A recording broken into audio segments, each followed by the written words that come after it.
Hello दोस्तों, स्वागत है आपका यूट्यूब सहेली चैनल में। फ्रेंड्स, कंसीव करना कई लोगों के लिए बहुत कठिन होता है, कई लोगों के लिए बहुत आसान होता है। कठिनाई तब आती है जब आपके पीरियड्स अनियमित होते हैं, आपको अपना ओव्यूलेशन नहीं पता होता, हस्बैंड या वाइफ में से किसी के साथ कुछ कॉम्प्लिकेशन होती है और कई बार किन्हीं भी कारणों के नहीं होने पर भी कंसीव नहीं हो पाता। तो इन सब का तरीका है कि आप अपने डाइट और लाइफ स्टाइल में बदलाव करें। इसी क्रम में आज हम जानेंगे कि अनियमित पीरियड्स में अनियमित पीरियड कैसे कभी भी आ जाते हैं, कभी कम दिनों पे आ जाते हैं, कभी ज़्यादा दिनों पे आ जाते हैं, कभी कम दिनों पे आते हैं लेकिन स्पॉटिंग होके रुक जाता है, फिर थोड़े दिन बाद आ जाता है। कई बार ऐसा होता है अनियमित पीरियड बहुत दिन तक 2-3 महीने के पीरियड्स आते हैं। इन सभी कंडीशंस में कंसीव कैसे किया जाए, अगर ये समस्या आपके साथ है, आपके परिवार में किसी के साथ है, तो ये वीडियो आपके लिए और उनके लिए बहुत ही उपयोगी है। तो आप इसे सुनें, देखें और शेयर भी करें। बहुत आसान, साइंटिफिक और उपयोगी तरीके हम आज की वीडियो में जानेंगे जिनसे आप अपने पीरियड प्रॉब्लम को हमेशा के लिए ख़त्म कर सकते हैं। जी हाँ, हमेशा के लिए। साथ ही कंसीव करने में भी जो समस्याएं हैं वो भी इससे दूर हो जाएंगी। सबसे पहले जानते हैं कि अनियमित पीरियड में गर्भ धारण करने के लिए कौन सी चीज़ सबसे इम्पॉर्टेंट है। फ्रेंड्स, अगर हम गर्भ धारण की बात करें तो गर्भ धारण उस दिन सफल होता है जब महिला के शरीर में ओव्यूलेशन होता है, महिला के ओवेरीज से एग रिलीज होता है। अगर एग ही रिलीज नहीं होता तो गर्भ धारण भी पॉसिबल नहीं है। तो सबसे पहले आपको अपना ओव्यूलेशन निर्धारित करना है। जिस महिला का पीरियड नियमित है, 12 महीने में 12 बार समय पर पीरियड आता है, मानते हैं उनको हर महीने ओव्यूलेट होता है, लेकिन मुश्किल से 8-9 बार ही 8 या 9 महीने 12 में से गुड क्वालिटी एग रिलीज होते हैं जिनसे गर्भधारण की संभावना बनती है। अगर पीरियड अनियमित है तो ये चीज़ें और कठिन हो जाती हैं, जैसे कि 12 महीने में से शायद 6 बार 5 बार ओव्यूलेशन हुआ हो और पीरियड अनियमित है, इसलिए आप उसका अंदाज़ा भी नहीं लगा सकते। तो सबसे पहले आपको अपने पीरियड को ठीक करते हुए अपने ओव्यूलेशन के लक्षणों को नोटिस करना है। ओव्यूलेशन के कई सिम्टम्स हैं, जैसे कि बेसल बॉडी टेम्परेचर में होने वाला चेंज। ये एक पूरा वीडियो है जिसमें आपको पूरा तरीका समझना है कि बेसल बॉडी टेम्परेचर क्या है, कैसे मेजरमेंट किया जाता है, क्योंकि इसे हर रोज़ सुबह मेजर करना होता है, इसका रिकॉर्ड रखना होता है और आप इसे अपना ओव्यूलेशन इम्प्लांटेशन समझ सकते हैं। ये बॉडी के हार्मोनल चेंजेस होते हैं। इसके अलावा पेट में दर्द, ब्रेस्ट में चेंजेस, मूड में चेंजेस, जो भी चेंजेस हैं इन पर मेरे कई वीडियो हैं, आप उन लक्षणों को देखें और समझें। अब बात आती है कि ओव्यूलेशन के लक्षणों को हम ऑब्जर्व करते रहें, लेकिन इसी दौरान हम अपने पीरियड्स को कैसे ठीक करें ताकि ओव्यूलेशन अगर नहीं हो रहा है, अब तक बिल्कुल अगर नहीं हो रहा है इरेगुलर पीरियड में, तो ओव्यूलेशन भी होने लग जाए, क्योंकि अगर ओव्यूलेशन होगा तो आपके पीरियड स्वतः ही नियमित हो जाएगा।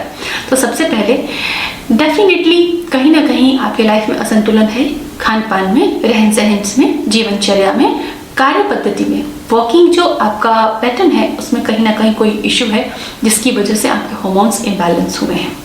तो उनको दूर करने के लिए सबसे पहले हम अंदर से शरीर को ताकत देंगे, मजबूती देंगे, जिससे शरीर अंदर से मजबूत हो। उसके अलावा हम बाहरी चीज़ों का भी प्रयोग करेंगे, कुछ मेथड्स भी अप्लाई करेंगे जिससे शरीर में ओव्यूलेशन नियमित होने में ओवेरीज और यूट्रस को हेल्प मिले। तो अगर हम अंदर से शरीर को तैयार करने की बात करें तो हमें कुछ पोषण देना होगा और कुछ ओव्यूलेशन स्टिमुलेंट डाइट, फूड को हमें शामिल करना होगा। तो अगर हम डाइट की बात करें, न्यूट्रिशन की बात करें, तो ओव्यूलेशन को रेगुलेट करना है आपको। तो आजकल ये ज़्यादा देखा गया कि महिलाओं में आयरन और प्रोटीन की डेफिशिएंसी होती है, तो आपको नियमित तौर पर डाइट में अंजीर और मुनक्का इस्तेमाल करना है। अंजीर और मुनक्का 2 ऐसे ड्राई फ्रूट हैं जिनको भिगोया जाता है और उनका पानी भी इस्तेमाल किया जाता है, क्योंकि भिगोने पर उसके पानी में भी काफ़ी पोषण आ जाता है। तो आप नियमित रात को अगर हो सके तो मिट्टी का बर्तन इस्तेमाल करें, नहीं तो आप स्टील का, कांच का, घर में उपलब्ध कोई भी बर्तन इस्तेमाल कर सकते हैं। उसमें उसको भिगोएं, साफ पानी में भिगोएं। अगर ड्राई फ्रूट में थोड़ा बहुत मिट्टी लगा है उसको साफ करके धोकर भिगोएं ताकि अगले सुबह पानी आप पी सकें।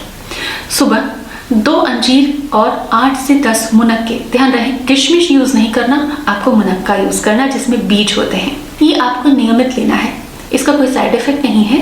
भिगो के खाने पर ये बहुत अच्छे से पच जाता है, डाइजेशन को और पूरी बॉडी को ठीक रखता है और हार्मोन्स बैलेंस करता है, आपको बहुत सारा पोषण देता है। इसको हम फर्टिलिटी बॉम्ब कहते हैं। अंजीर फिर को फर्टिलिटी बॉम्ब कहा जाता है फर्टिलिटी की टर्मिनोलॉजी में, क्योंकि ये बहुत सारा न्यूट्रिशन अपने में समेटे हुए हैं। अब बात आती है ओव्यूलेशन स्टिमुलेंट की। तो हर किसी के शरीर के मुताबिक, जिनको बहुत जल्दी पीरियड आते हैं, बार बार स्पॉटिंग होती है, उनके लिए सौंफ का शरबत बहुत उपयोगी है। आप उसे ले सकते हैं। मौसम बहुत ठंडा है तो आप इसमें हल्का गुनगुना पानी मिला के ले सकते हैं, उसकी चाय भी ले सकते हैं जैसा आपकी बॉडी और मौसम अलाउ करे। इसके अलावा पीरियड्स बहुत दिनों से नहीं आ रहे हैं तो आप लौंग का वाटर भी यूज़ कर सकते हैं। लौंग एक बहुत ही अच्छा ओव्यूलेशन स्टिमुलेंट है। कहा जाता है कि इसको पीने से ओव्यूलेशन स्टिमुलेशन होता है, ट्विंस कंसीव होने के भी चांसेस होते हैं। तो आप लौंग वाटर भी ले सकते हैं, लेकिन याद रखें पीरियड के पहले दिन से ही सौंफ वाटर और लौंग वाटर लिया जाता है और ओव्यूलेशन तक लिया जाता है। आप इसे 12-15 दिन ले सकते हैं, उसके बाद इसे रोक देना चाहिए। महीने में 10 दिन पीरियड के पहले दिन से अगर फ्लो कम है तो उनके लिए, और जिनका फ्लो ठीक आता है उनको पीरियड एंड होने के बाद से 7 से 10 दिन सिनेमन टी या सिनेमन वाटर लेना चाहिए। ये भी ओव्यूलेशन स्टिमुलेंट है, हार्मोन रेगुलेटर है। यूट्रस और ओवेरीज को अच्छा ब्लड फ्लो देने के लिए सिनेमन का यूज़ बहुत इंपॉर्टेंट है। इरेगुलर पीरियड्स में जितने भी इरेगुलर पीरियड के फॉर्मूलाज सिरप बनाए जाते हैं उनमें सिनेमन का इस्तेमाल ज़रूर किया जाता है। अगर आपके पीरियड्स एंड हो गए, स्पॉटिंग हुई है, कुछ भी वो एंड हो गया है तो आप 3 से 4 दिन फर्टिलिटी मसाज जरूर करें। फर्टिलिटी मसाज बाहर से शरीर को अनियमित पीरियड को ठीक करने में सपोर्ट करती है। इसके अलावा लैक ऑफ द एक्सरसाइज, विपरीत करनी आसन, इस पर भी मेरे डेडिकेटेड वीडियोस हैं, आप उन्हें देखें, समझें और फॉलो करें। तो विपरीत करनी आसन करने से, फर्टिलिटी मसाज करने से, नियमित वॉक करने से, खुली धूप में बैठने से, ये चीज़ें बाहर से आपके शरीर को मजबूती देंगी और आपके शरीर को तैयार करेंगी ताकि हार्मोन नियमित हो पाए। फ्रस्ट्रेट नहीं होना, 15 दिन, 20 दिन, 1 महीना, 2 महीना, जितना क्रॉनिक आपका केस है उतना समय इसको ठीक होने में भी लगता है। शॉर्ट टर्म में अगर आपको प्रॉब्लम हुई है तो बहुत जल्दी ठीक हो जाता है, लेकिन अगर बहुत पुरानी प्रॉब्लम है तो इसे ठीक होने में 2 महीने, 3 महीने, किसी किसी को 4-5 महीने भी लगते हैं बहुत ही गंभीर समस्याओं में, लेकिन ये चीज़ें बिल्कुल ठीक होती हैं। यूट्यूब सहेली के बहुत सारे व्यूवर्स ने अपनी पुरानी से पुरानी प्रॉब्लम्स को इन बहुत आसान डाइट थेरेपी से, टिप्स से हल किया है। आपका भी संभव है। अगर आपकी पीरियड से रेगुलर है लेकिन ब्लीडिंग बहुत ज़्यादा हैवी होती है तो 3 दिन के बाद आप गोंद कतीरे का शरबत 2 या 3 दिन के लिए ले सकते हैं। इस तरीके से बाकी थेरेपीज को आप फॉलो करें जो पीरियड एंड होने के बाद ली जाती हैं।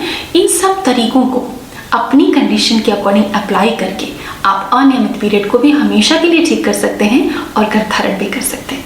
उम्मीद करती हूँ ये जानकारी आपके लिए उपयोगी होगी। और बेहतर जानकारी के लिए आप मुझे इंस्टाग्राम पर, फेसबुक पर फॉलो करना ना भूलें। मिलते हैं अगले वीडियो में। Take care, bye bye.